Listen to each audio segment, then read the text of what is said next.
لله نحمده ونستعينه ونستغفره ونؤمن به ونتوكل عليه ونعوذ بالله من شرور أنفسنا ومن سيئات أعمالنا من يهده الله فلا مضل له ومن يضلله فلا هادي له وأشهد أن لا إله إلا الله وحده لا شريك له وأشهد أن محمدا عبده ورسوله أما بعد فإن خير الحديث كتاب الله وخير الهدي هدي محمد صلى الله عليه وسلم وشر الأمور محدثاتها وكل محدثة بدعة وكل بدعة ضلالة وكل ضلالة في النار.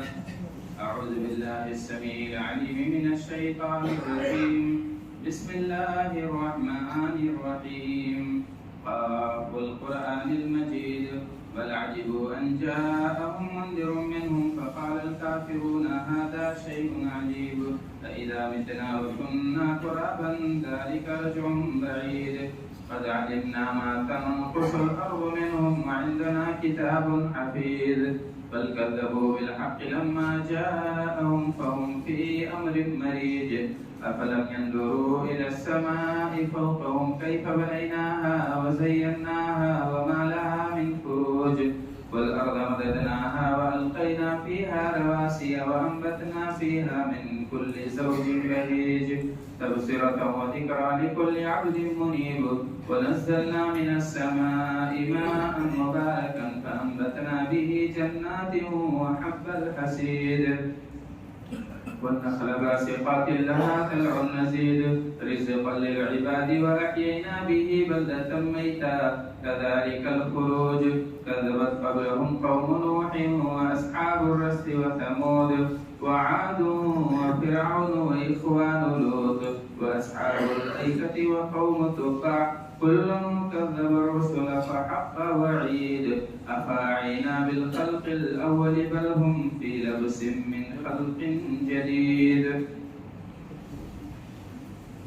عن أبي سعيد الخدري رضي الله عنه عن النبي صلى الله عليه وسلم قال إياكم والجلوس على الطرقات قالوا ما لنا بد يا رسول الله قال فإن أبيتم إلا المجالس فاعطوا الطريق حقه قالوا وما حق الطريق قال غض البصر وكف الأذى ورد السلام وأمر بالمعروف ونهي عن منكر متفق عليه. محترم حاضرین گرامی،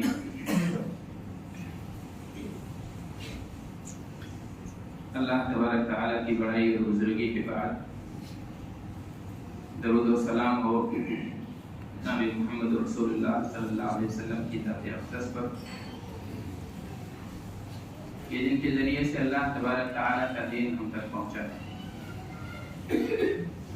میں نے جو حدیث آپ کے سامنے پیش کی اس میں نبی پاک صلی اللہ علیہ وسلم نے ہمارے ذمے ہمارے کاندھوں پر ایک بڑا فرض رکھا ہے. بات روزمرہ کی ہے، ہمارے اپنے عمل کی ہے، ہمارے اپنے سلوک سے تعلق رکھتی ہے. اس موضوع پر مجھے بولنے کے لیے محمدی مسجد سے ایک درخواست ہوئی تھی، لیکن وہاں بولنے کا اتفاق نہیں ہوا. بہرحال یہ ایک سماجی مسئلہ ہے اور ہم سب اسے دیکھ رہے ہیں اور ہم سب اسے جھیل رہے ہیں. مسئلہ یہ ہے کہ راستے کا مسلمانوں پر کچھ حق بنتا ہے. ہم بڑے بڑے حقوق جانتے ہیں، پہچانتے ہیں، ان پر باتیں ہوتی ہیں، ان پر گفتگو ہوتی ہے، ان پر تقریریں سنی اور سنائی جاتی ہیں. چھوٹی باتیں عمل کے لحاظ سے، ورنہ دین میں حکم کے اعتبار سے کوئی چیز چھوٹی اور بڑی نہیں ہے. نبی پاک صلی اللہ علیہ وسلم کی ہر بات ہمارے لیے اہم ہے. رسول اللہ صلی اللہ علیہ وسلم کی ہر ہدایت ہمارے لیے ضروری ہے. لہذا ہمیں جن کو ہم معمولی سمجھتے ہیں ان پر بھی کبھی کبھی توجہ دینے کی ضرورت پڑتی ہے۔ حقوق کے بارے میں بہت ساری باتیں ہوتی ہیں، لیکن اسلام نے ایک انسان پر، ایک مسلمان پر بہت ساری ذمہ داریاں عائد کی ہیں۔ ایک ذمہ داری جیسے اللہ تبارک تعالیٰ نے اپنے حق کا ہم سے مطالبہ کیا ہے، ہم سے کہا ہے کہ بندوں کے حقوق بھی نبھانے ہیں، اپنے ماں باپ کے حقوق بھی ادا کرنا ہے، اپنی اولاد کے حقوق، اپنے رشتہ داروں کے حقوق، اپنے دوستوں اور یاروں کے حقوق ادا کرنے ہیں۔ تو یہ سارے حقوق اللہ تبارک تعالیٰ نے ہمیں بیان کیا، ہمیں بتایا ہے، اسلام نے اس کی ہمیں ہدایت دی ہے۔ لیکن اسلام نے اس پر اکتفا نہیں کیا، بلکہ جانوروں کے حقوق ہمارے اوپر جو ہیں اسے بیان کیا ہے۔ جمادات اور نباتات کے تعلق سے ہماری ذمہ داریوں کی وضاحتیں کی ہیں۔ راستے کے حقوق کے بارے میں بھی اللہ تبارک تعالیٰ نبی پاک صلی اللہ علیہ وسلم نے مختلف حدیثوں میں ہدایت کی ہے۔ میری تقریر کا جو اصل اور لب لباب ہوگا وہ یہی حدیث ہے حضرت ابو سعید خدری رضی اللہ عنہ کی۔ تو یہ حدیث جو میں نے آپ کے سامنے پڑھی ہے، پہلے ترجمہ سنیے۔ نبی پاک صلی اللہ علیہ وسلم سے روایت ہے، کہتے ہیں ابو سعید خدری رضی اللہ عنہ کہ آپ صلی اللہ علیہ وسلم نے کہا کہ راستوں پر بیٹھنے سے بچتے رہو، ایاکم الجلوس علی الطرقات، راستوں پر مجلسیں مت لگایا کرو، راستوں پہ محفلیں مت جمایا کرو۔ بیٹھے ہوئے تھے کچھ لوگ، آپ صلی اللہ علیہ وسلم نے منع فرما دیا، لیکن صحابہ کرام نے اپنا عذر بیان کیا اور کہا ما لنا بد یا رسول اللہ، اللہ کے رسول صلی اللہ علیہ وسلم یہاں بیٹھنا ہمارے لیے کبھی کبھی ناگزیر ہو جاتا ہے، ہم بچ نہیں پائیں گے۔ آپ نے فرمایا فَإِنْ أَبَيْتُ مِنَ الْمَجَالِسَ فَأْتُوا الطَّرِيقَ حَقًّا، اگر بیٹھنا ضروری ہی ہے تمہارے لیے تو پھر تمہیں راستے کا حق ادا کرنا پڑے گا۔ راستے کا حق اللہ کے رسول صلی اللہ علیہ وسلم سے جب پوچھا گیا کہ ہمارے اوپر راستے کا بھلا کیا حق بنتا ہے، تب آپ نے کہا غض البصر وکف الاذى ورد السلام وامر بالمعروف ونهی عن المنکر۔ یہاں 4 حقوق بیان کیے ہیں راستے کے، مسلمانوں سے اس کا مطالبہ ہے۔ آپ صلی اللہ علیہ وسلم نے کہا کہ نظر نیچے رکھنی پڑے گی، اس لیے کہ اس راستے سے ایسے لوگ بھی گزرتے ہیں، ہماری مائیں اور بہنیں بھی گزرتی ہیں، پردہ نشین خواتین بھی وہاں سے آتی جاتی ہیں، لہذا انہیں تکلیف نہ ہو، انہیں پریشانی نہ ہو، تمہاری نظروں سے انہیں ایذا نہ پہنچے، تمہاری نظروں سے کسی کی عصمت چاک نہ ہو، تمہاری نظروں سے کسی کا دامن گندا نہ ہو، لہذا تم اپنی نظروں کو نیچی رکھا کرو۔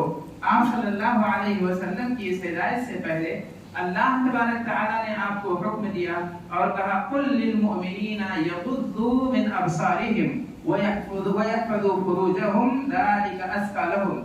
اللہ تبارک تعالیٰ نے کہا ہے رسول پاک صلی اللہ علیہ وسلم آپ مومنوں کو بتا دیجئے، انہیں حکم دے دیجئے اور کہیے کہ اپنی نظروں کو نیچی رکھا کریں، اپنی شرمگاہوں کی حفاظت کیا کریں، یہ ان کے لیے بہت بہتر ہے، بہت اچھی چیز ہے۔ اللہ کے رسول صلی اللہ علیہ وسلم سے پہلی نظر کے تعلق سے جب سوال کیا گیا، پہلی نظر کے بارے میں آپ صلی اللہ علیہ وسلم سے پوچھا گیا، تب آپ نے کہا لَكَ النَّظْرَةَ الْأُولَى وَلَيْسَتْ لَكَ الْآخِرَةُ، کہ پہلی نظر تمہارے لیے جائز ہے۔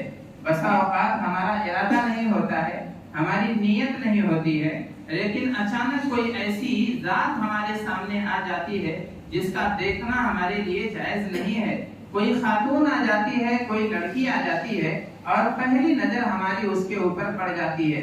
آپ صلی اللہ علیہ وسلم نے کہا اس میں تمہارا کوئی اختیار نہیں ہے، اس میں تمہاری نیت شامل نہیں ہے، تمہارا غلط ارادہ شامل نہیں ہے، لہذا تم پر گناہ نہیں ہوگا، لیکن وَلَيْسَتْ لَكَ الْآخِرَةُ، تمہارے لیے دوسری نظر مناسب نہیں ہے، جائز نہیں ہے، حلال نہیں ہے، مناسب نہیں بلکہ تمہارے لیے جائز نہیں ہے دوسری نظر، کہ ایک دفعہ دیکھا ہے، نظر ہٹی ہے، اب دوسری مرتبہ اگر اس ذات پر نظر آپ ڈالتے ہیں تو یہ غض بصر کے خلاف ہے، یہ رسول اللہ صلی اللہ علیہ وسلم کی تعلیمات کے خلاف ہے۔ آپ کے لیے حلال نہیں ہے کہ آپ دوسری مرتبہ ایسی چیز پر نظر ڈالیں۔ یہ ہمارا راستے کے تعلق سے پہلا حق ہوا۔ آپ صلی اللہ علیہ وسلم نے دوسرا جو حق بیان کیا، کہا کف الاذی، راستے سے تکلیف دہ چیز کو ہٹا دینا ہے۔ اگر آپ کو اللہ تبارک تعالیٰ نے راستے پر مکان بنانے کی توفیق دی ہے یا سہولت عطا کی ہے، آپ کا دکان راستے پر ہے، آپ کا مکان راستے پر ہے، تو پھر ایسی صورت میں آپ وہاں پر مسلمانوں کے راستے کو تنگ نہیں کر سکتے ہیں۔ مومنوں کے راہ گزر کو آپ اس پر کیچڑ اور گندگیاں نہیں پھیلا سکتے ہیں۔ یہ آپ کی دینی بھی ذمہ داری ہے اور سماجی ذمہ داری بھی ہے۔ یہ آپ کا اخلاقی حق بھی بنتا ہے کہ آپ کو اگر راستے پر آپ ہیں، آپ کا راستہ ذاتی نہیں ہوتا، کسی کا ذاتی راستہ نہیں ہوتا ہے، راستے پر عام لوگوں کا حق ہوتا ہے، اور وہ راہ گزر آپ سے کسی چیز کا مطالبہ بھی نہیں کرتا ہے، اس کو آپ کی پراپرٹی سے مطلب نہیں ہے، اس کو آپ کی زمین سے کوئی مطلب نہیں ہے، وہ تو بیچارہ گزر رہا ہے، گزر جائے گا، لیکن اور ہو سکتا ہے 1 منٹ میں یا آدھے منٹ میں آپ کے گھر کے سامنے سے وہ گزر جائے، آپ کو جانتا بھی نہیں ہے، آپ کو پہچانتا بھی نہیں ہے، لیکن آپ کو نہیں جانتا ہے، آپ کا دین تو جانتا ہے، آپ کو نہیں پہچانتا ہے، آپ کا شہر تو جانتا ہے، آپ کو نہیں پہچانتا ہے، آپ کے مذہب کو تو پہچانتا ہے، آپ صرف اپنی نمائندگی نہیں کر رہے ہوتے ہیں بلکہ اپنے سماج کی بھی نمائندگی کر رہے ہوتے ہیں، اپنے شہر کی نمائندگی کر رہے ہوتے ہیں، اپنے جو ہے قبیلے اور اپنے جو ہے محلے کی نمائندگی کر رہے ہوتے ہیں، لہذا آپ کو بہت محتاط رہنا ہے۔ وہ گزر جائے گا، لمحے بھر میں آپ کے گھر سے گزرے گا، لیکن جو ایذا آپ نے پہنچائی ہے وہ شاید وہ جو ہے سالوں یاد رکھے اور اسی بنیاد پر آپ کے مذہب کی ترجمانی کرے، آپ کے اخلاق کی ترجمانی کرے، آپ کے بھائیوں کی ترجمانی کرے اور بتائے کہ یہ مسلمان ایسے ہوتے ہیں، بتائے کہ فلاں شہر کے لوگ ایسے ہوتے ہیں، بتائے کہ فلاں محلے کے لوگ ایسے ہوتے ہیں، لہذا محتاط رہنے کی ضرورت ہے۔ یہ صرف آپ کا مسئلہ نہیں ہے، ذاتی مسئلہ نہیں، بلکہ یہ آپ کا دینی مسئلہ ہے، آپ کا مذہبی مسئلہ ہے، آپ کا سماجی مسئلہ ہے، آپ کا اخلاقی مسئلہ ہے، لہذا بہت ضروری ہے کہ اگر کوئی آدمی بھول جائے، اگر غلطی سے تجاوزات کا شکار ہو جائے تو ایسے شخص کو یاد دہانی کرانے کی ضرورت ہے۔ جو سماج کے معتبر لوگ ہیں وہ ایسے آدمی کو یاد دلائیں، مناسب انداز میں اس کو اس کی غلطی کا احساس دلائیں۔ اللہ کے رسول صلی اللہ علیہ وسلم نے کہا کف الاذا، یہ تکلیف دہ چیز کو ہٹا دینا ہے۔ تکلیف دہ چیز یہ عام جملہ ہے اور بہت جو ہے اللہ کے رسول صلی اللہ علیہ وسلم نے اس میں عمومیت رکھی ہے، کوئی مخصوص چیز نہیں ہے جس سے بھی تکلیف پہنچ سکتی ہو، چاہے آپ کی نظر ہو، چاہے آپ کا اشارہ ہو، چاہے آپ کی گفتگو ہو، چاہے آپ کا بیٹھنا ہو، چاہے آپ کا مجلس سجانا ہو، چاہے آپ کا ٹینٹ لگانا ہو، چاہے آپ کا وہاں جو ہے اپنے اور مختلف انداز میں مسلمانوں کو اگر ایذا پہنچتی ہے تو یہ کف الاذی میں داخل ہے۔ رسول اللہ صلی اللہ علیہ وسلم نے بیان فرمایا ایک دوسری حدیث میں، کہا بینما یمشی رجل بطریق اذ وجد حسن شوق فاخذه فشکر اللہ له فغفر له۔ اللہ تبارک تعالی نبی پاک صلی اللہ علیہ وسلم کہتے ہیں کہ ایک آدمی کہیں جا رہا تھا، اپنے راستے سے گزر رہا تھا اور راستے میں اس نے کانٹے دار چیز دیکھی، اسے اٹھایا، راستے سے ہٹا دیا۔ اللہ تبارک تعالیٰ کو اس مومن بندے کی ادا اتنی پسند آئی کہ اللہ تبارک تعالیٰ نے اس کا شکر ادا کیا، اللہ تبارک تعالیٰ نے اس کی تعریف بیان کی، اللہ تبارک تعالیٰ نے اس بندے کے اس عمل کو بہت قدر کی نظر سے دیکھا اور فغفر له، اسے اللہ تبارک تعالیٰ نے معاف فرما دیا۔ ایک چھوٹی سی چیز کی وجہ سے اللہ تبارک تعالیٰ کی اسے بخشش مل جاتی ہے۔ اللہ تعالیٰ کو تو جو ہے کوئی بہانہ چاہیے رب کی بخشش کے لیے، کسی بھی چیز کو آپ معمولی مت سمجھیے، کسی بھی نیکی کو آپ چھوٹا مت سمجھیے۔ اللہ تبارک تعالیٰ کو آپ کی کون سی نیکی پسند آ جائے اس کی خبر آپ کو نہیں ہے۔ تو نبی پاک صلی اللہ علیہ وسلم نے کہا کہ اللہ تعالیٰ نے اس بندے کی تعریف بیان کی اور اسے معاف بھی فرما دیا۔ ایک دوسری روایت ہے، ابو برزہ اس کے راوی ہیں، کہتے ہیں کہ نبی پاک صلی اللہ علیہ وسلم کے پاس میں آیا اور کہا کہ علمنی یا نبی اللہ، اللہ کے رسول صلی اللہ علیہ وسلم، علمنی شیئا انتفع بہ، مجھے آپ کوئی ایسی بات بتا دیجئے، کوئی ایسی تعلیم دے دیجئے، کوئی ایسی نیکی سکھا دیجئے کہ میں وہ کروں اور مجھے فائدہ پہنچتا رہے۔ آپ صلی اللہ علیہ وسلم نے فرمایا، کہا اعزل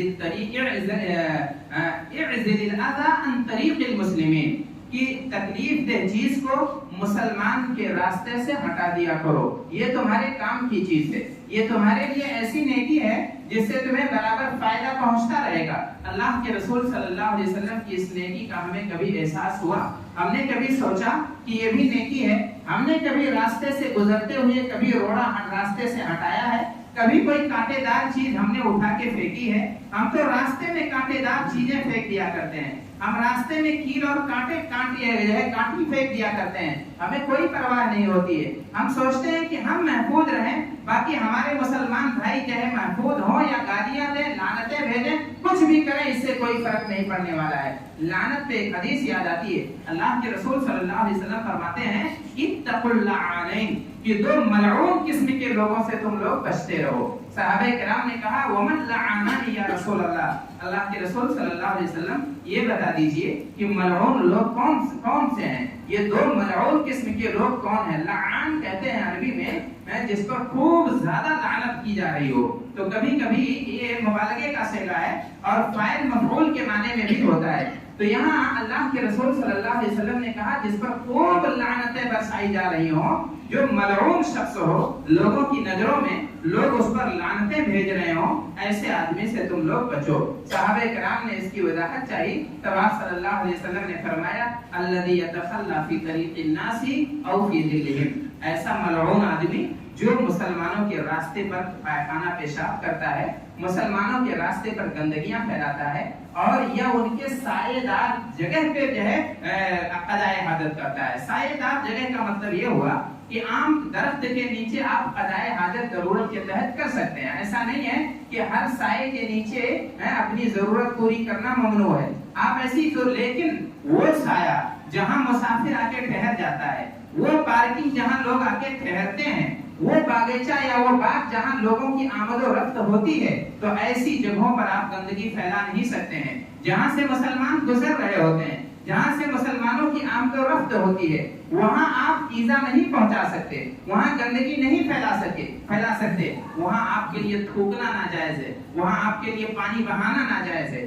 وہاں آپ کے لیے کیچڑ اور جو ہے کنکر پھینکنا ناجائز ہے، وہاں آپ کے لیے ناجائز قبضے حرام جو ہے ناجائز ہیں۔ اگر آپ نے ناجائز قبضہ کیا ہے تو یہ بھی ایک بہت بڑی چوری ہے۔ چوری یہ ہے کہ آپ کو ایسی چوری آپ کر کے جا رہے ہیں اپنے ورثہ کے لیے، اپنے بچوں کے لیے، کہ آپ کو اس کا ہمیشہ جو ہے گناہ ملتا رہے گا۔ آپ جانتے ہیں کہ اسلام میں ایک تصور ہے صدقہ جاریہ کا۔ صدقہ جاریہ کا مطلب یہ ہوتا ہے کہ جب آدمی نہیں ہوتا ہے، جب دنیا سے رخصت ہو جاتا ہے، جب مکانوں کے مالک بدل جاتے ہیں، مکانوں کے مکین بدل جاتے ہیں، دکانوں کے مالک تبدیل ہو جاتے ہیں، کارخانوں کے انچارج بدل جاتے ہیں، اور رہے پراپرٹی کسی اور کے نام چلی جاتی ہے، بینک بیلنس کا مالک کوئی اور بن جاتا ہے، آپ کے عمل کا دفتر سمیٹ دیا جاتا ہے، لیکن پھر بھی آپ کے عمل کی وجہ سے، آپ کی نیکیوں کی وجہ سے آپ کے نامہ اعمال میں اضافہ ہوتے رہتا ہے۔ تو یہ اللہ کے رسول صلی اللہ علیہ وسلم نے کہا یہ آپ کے لیے یا مومن کے لیے صدقہ جاریہ ہے۔ آپ اگر اسی کے مقابلے میں کوئی جرم ایسا کر کے مریں گے، کوئی ایسی غلطی کر کے دنیا سے رخصت ہوں گے جو آپ کے بعد بھی آپ کے گناہ کا ذریعہ بنتا چلا جائے گا۔ آپ نے ناجائز قبضے کیے ہیں اور اس پر جب تک قبضہ باقی رہے گا، کیونکہ آپ اس کا سبب ہیں، آپ اس کے بنیاد رکھنے والے ہیں، تو آپ کو اس کا گناہ ملتا جائے گا۔ تو یہ بہت ضروری چیز ہے کہ ہمیں اس بارے میں غور کرنا چاہیے، اور اگر اس طریقے سے مسلمانوں کے راستے کو کسی نے تنگ کیا ہے اور کسی نے اسے ہڑپا ہے تو اسے محتاط رہنا چاہیے۔ امام احمد بن حنبل رحمہ اللہ کے بارے میں آتا ہے، کہتے ہیں کہ ایک شاگرد ان کی مجلس سجتی تھی اور دروس وغیرہ ہوتے تھے، درس وغیرہ چلتے رہتا تھا، تو نبی امام احمد بن حنبل رحمہ اللہ ایک شخص سے انہوں نے نظر پھیر لی۔ نظر پھیرنے کے بعد جب نگاہ انہوں نے پھیر لی، تب جو ہے اس شاگرد کو احساس ہوا، اس طالب علم کو احساس ہوا کہ شاید امام مجھ سے خفا ہو چکے ہیں، شاید میرے استاد مجھ سے ناراض ہو چکے ہیں۔ تو جب ناراضگی کا احساس ہوا، اپنے استاد سے ملاقات کرتے ہیں، کہتے ہیں نظر عنایت میری طرف سے ہٹ چکی ہے آپ کی، آپ مجھے بلاتے نہیں ہیں، آپ مجھ سے سوال نہیں کرتے ہیں، آپ مجھ سے جواب نہیں لیتے ہیں، کیا وجہ ہے؟ آپ مجھ سے خفا ہو گئے ہیں، کسی بات پر آپ مجھ سے ناراض ہو گئے ہیں؟ تب امام احمد بن حنبل نے کہا، استاد نے کہا ہاں تم نے ایک جرم کیا ہے، تم نے ایک معصیت کی ہے. معصیت یہ ہے کہ گھر کے باہر جو تم نے لیپ لگایا ہے مٹی کا، جو پلاسٹر کیا ہے تم نے، وہ تمہارا حق نہیں تھا، وہ تو عام مسلمانوں کا حق ہے، وہ تو تمہاری ذاتی پراپرٹی نہیں تھی. تم نے ایک انگلی کے برابر بھی زمین ہڑپی ہے مسلمانوں کی. مسلمانوں کے لعنت کے حقدار تم بنے ہو. جہاں وہاں سے گزرنے والے تم پر لعنتیں برسا سکتے ہیں. رسول اللہ صلی اللہ علیہ وسلم کے بیان کے مطابق تم ملعون قسم کے لوگ ہو. تو ایسے ملعونوں سے میں نے نظر پھیر لی ہے. اب آپ اندازہ کیجئے کہ ہم پر کتنی لعنتیں برستی ہوں گی. ہمارے سیڑھیوں کے دادر کتنے آگے تک نکل جاتے ہیں. ہمارے روشن دان یا ہماری کھڑکیوں کا جو ہے حصہ کتنا آگے تک بڑھا دیا جاتا ہے. ہم کس طریقے سے اگر خود نہیں قبضے کر پاتے ہیں، مرغی کا دربہ بنا دیتے ہیں، اپنے جانور اور بکری کا مسکن بنا دیتے ہیں اور مسلمانوں کو تنگ کرتے رہتے ہیں. ہمیں احساس نہیں ہوتا ہے. ہم چوریاں کرتے ہیں، ہم ڈکیتیاں کرتے ہیں. راستے کی چوری ہے، راستے کی ڈکیتی ہے. اپنے بال بچوں کو سکھاتے ہیں، اپنی اولاد کو سکھاتے ہیں. بلکہ تعجب یہ ہوتا ہے، آپ شہر کے حالات معلوم کیجئے. جن کا مکان راستے پر ہے، راستے پر باقاعدہ ٹھیلے لگواتے ہیں اور ٹھیلے کا الگ سے پیسے بھی وصول کرتے ہیں. آپ اندازہ کیجئے، جرم بھی کیا جا رہا ہے، برائیاں بھی کی جا رہی ہیں، برائیوں کی قیادت بھی ہو رہی ہے، برائیوں کی سرپرستی بھی ہو رہی ہے اور جرائم کی لیڈری بھی ہو رہی ہے.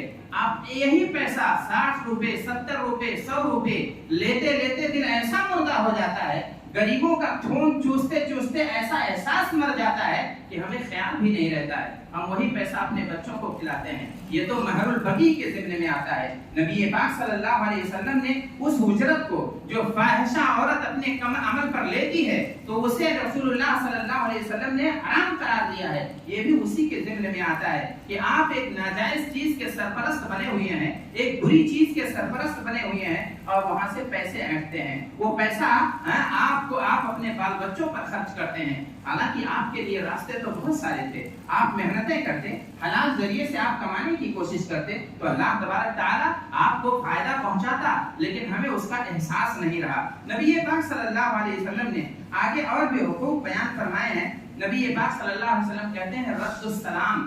آپ اگر راستے پر بیٹھے ہیں، آپ کو بیٹھنا ضروری ہے، تو پھر ایسی صورت میں آپ کو سلام کا جواب دینا پڑے گا.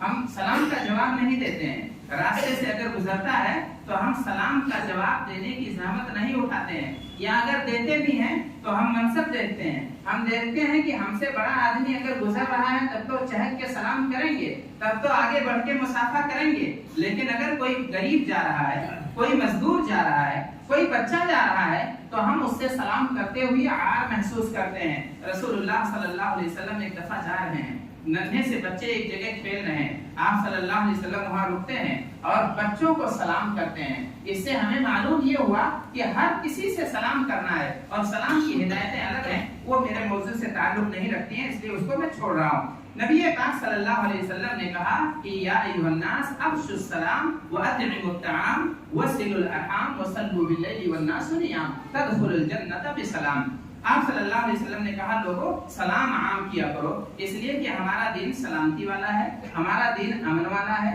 ہمارا دین شانتی والا دین ہے. تو شانتی والا دین شانتی پھیلانا چاہتا ہے، شانتی کی دعائیں دینا چاہتا ہے، سلامتی کی دعائیں دینا چاہتا ہے. ہر کسی کو بار بار ہر مسلمان کو سلام کیا جانا چاہیے، سلام کا سلام کے انداز میں جواب دیا جانا چاہیے. نبی پاک صلی اللہ علیہ وسلم کہتے ہیں مومنوں، مسلمانوں، سلام کو عام کیا کرو اور کھانا کھلایا کرو. کھانا غریبوں کو بھی کھلایا جا سکتا ہے، امیروں کو بھی کھلا کے ثواب حاصل کیا جا سکتا ہے. اس لیے کہ یہاں غریب کا تذکرہ نہیں ہے. آپ امیروں کو بھی کھانا کھلائیے. کھانا کھلانا مطلق اسلام میں یہ نیکی ہے، اور جو نیکیوں کے حریص ہوتے ہیں وہ اپنے دسترخوانوں کو بڑا رکھتے ہیں اور ہر کسی کو کھلاتے پلاتے رہتے ہیں. تو یہ ایک بڑی چیز ہے. نبی پاک صلی اللہ علیہ وسلم نے تیسری نیکی یہ بیان کی، کہا صلہ رحمی بھی کیا کرو. صلہ رحمی مختلف انداز میں، اس پر باقاعدہ آپ نے خطبہ بھی سنا تھا. اور آگے اللہ کے رسول صلی اللہ علیہ وسلم کہتے ہیں راتوں کو اٹھ کر رب کی عبادت کیا کرو. راتوں کو عبادت یعنی فرائض کے علاوہ اللہ تبارک تعالیٰ سے لو لگائیے. جب ریاکاری کا موقع نہ ہو، جب آپ کو کوئی دیکھنے والا نہ ہو، صرف آپ اور آپ کے رب کا معاملہ ہو، تب اللہ تبارک تعالیٰ کی عبادت کیجیے. یہ عبادت اللہ کو اتنی پسند آئے گی کہ اللہ تعالیٰ آپ کے لیے جنت کا راستہ آسان کر دے گا.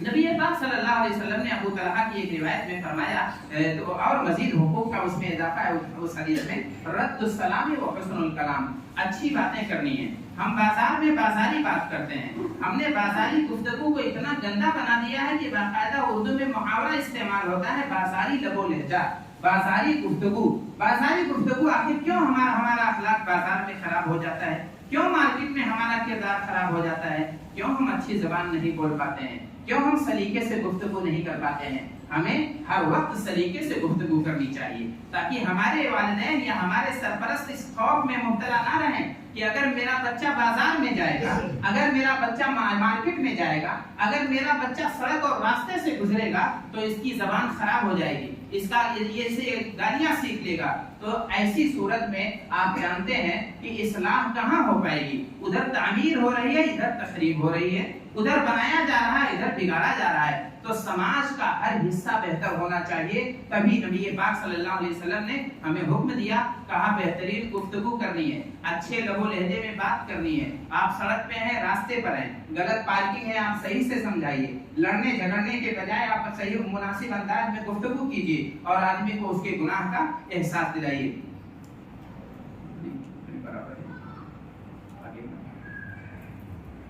جی اب اس کے بعد رسول اللہ صلی اللہ علیہ وسلم نے انتظار کی جگہ پر قضائے حاجت سے روکا ہے، اس کے بارے میں بات ہو گئی ہے۔ امر بالمعروف ہے، امر بالمعروف ونہی عن المنکر۔ راستے پہ اگر آپ بیٹھے ہیں، امر بالمعروف کا فریضہ انجام دیتے رہیے، لوگوں کو بتاتے رہیے۔ آپ مارکیٹ میں ہیں، اذان ہو جا رہی ہے، اذان کا احساس دلاتے رہیے، لوگوں کو کہتے رہیے کہ چلیے اب نماز کا وقت ہو رہا ہے، مسجد چلتے ہیں، عبادت کے لیے چلتے ہیں، یاد دلاتے رہیے، ترغیب دیتے رہیے۔ یہ آپ کا امر بالمعروف ہے۔ نہی عن المنکر یہ ہے کہ آپ برائی کرتے ہوئے کسی کو بھی دیکھیں تو وہاں ٹوک دیا کریں، وہاں روک دیا کریں۔ آپ اپنی حیثیت کے مطابق برائی سے لڑنے کی کوشش کریں۔ اگر آپ برائی سے باہر لڑیں گے تو آپ کا برائی سے گھر میں لڑنا آسان ہو جائے گا۔ آپ اگر دوسرے کے بچوں کو سمجھائیں گے اور انہیں سیدھی راہ دکھائیں گے تو اپنے بچوں کو سیدھا راستہ دکھانا آسان ہو جائے گا۔ لیکن اگر آپ یہ چاہیں کہ ہمارے بچے بن جائیں، ہماری اولاد سنور جائے، باقی پڑوس کی اولاد چاہے بگڑے یا چاہے بنے، اس سے کوئی مطلب نہیں ہے، تو یہ سمجھیے کہ تربیت کا کام پھر یہاں بہت مشکل ہو جائے گا اور یہ کام انتہائی مشکل ہوگا۔ اللہ کے رسول صلی اللہ علیہ وسلم کی ان ہدایتوں کے مطابق اگر کوئی آدمی راستے کے ساتھ ناانصافی کرتا ہے تو وہ ظلم کا شکار ہوتا ہے۔ اور ظلم صرف یہ نہیں ہے کہ آپ کسی کے ساتھ زیادتیاں کریں یا کسی مسلمان کے ساتھ زیادتیاں کریں، آپ کسی کے ساتھ بھی ناانصافی کرتے ہیں تو وہ ظالم آپ کہلائیں گے اور اللہ تبارک تعالیٰ اس کا آپ سے حساب لے گا۔ یہاں تک کہ اگر آپ جانوروں پر بھی ظلم کرتے ہیں تو بھی اسے اسلام برداشت نہیں کرتا ہے۔ وہ حدیث آپ نے سنی ہوگی کہ دخلت المرأة النار فی ہرہ، ایک بلی کی وجہ سے ایک عورت جہنم میں چلی گئی۔ بلی کو اس نے باندھ رکھا تھا، نہ اسے آزاد چھوڑتی تھی، نہ اسے کھانا کھلاتی تھی، آزاد چھوڑ دیتی وہ اپنی خوراک کا انتظام کر لیتی، اس پر اس نے ظلم کیا۔ ایک روایت میں نبی پاک صلی اللہ علیہ وسلم نے دیکھا کہ دو بکریاں ہیں، سینگ والی بکریاں ہیں، آپس میں لڑ رہی ہیں۔ اللہ کے رسول صلی اللہ علیہ وسلم کے پاس ابو ذر بیٹھے ہوئے تھے۔ آپ نے کہا اتدری یا ابا ذر فیما تلتطحان، ابو ذر کیا تجھے خبر ہے کہ یہ بکریاں سینگ والی کیوں لڑ رہی ہیں؟ تو انہوں نے کہا مجھے خبر نہیں ہے، مجھے وجہ نہیں معلوم ہے۔ اللہ کے رسول صلی اللہ علیہ وسلم فرماتے ہیں ولکن اللہ یدری وسیقضی بینہما، لیکن تمہیں نہیں معلوم ہے لیکن اللہ تبارک تعالیٰ کو معلوم ہے، اور قیامت کے دن اللہ تبارک تعالیٰ انہیں بدلہ دلائے گا، انصاف دلائے گا۔ اللہ کے رسول صلی اللہ علیہ وسلم فرماتے ہیں من ظلم معاہدہ، اگر کسی نے کسی کافر معاہد پر جو ہے ظلم اٹھایا ہے یا اس کا حق مارا ہے یا او کلفہ فوق ما طاقتہ، یا اسے کوئی ایسا بوجھ اس کے اوپر ڈال دیا ہے جو اس کے بس سے باہر ہے، یا اس کا کوئی ایسا مال ہڑپ لیا ہے جس پر وہ راضی نہیں ہے، اس کی پیمنٹ ہڑپ لی ہے، تو انا حجیجہ یوم القیامہ، میں قیامت کے دن اس کا مخالف بن کے کھڑے ہو جاؤں گا۔ اللہ کے رسول صلی اللہ علیہ وسلم سے دشمنیاں مول لینا کون چاہے گا؟ کون صاحب ایمان ایسا ہے جو رسول اللہ صلی اللہ علیہ وسلم کو خفا کر دے، اللہ کے رسول صلی اللہ علیہ وسلم پر کو ناراض کر دے دنیا میں اپنے ظلم کی وجہ سے؟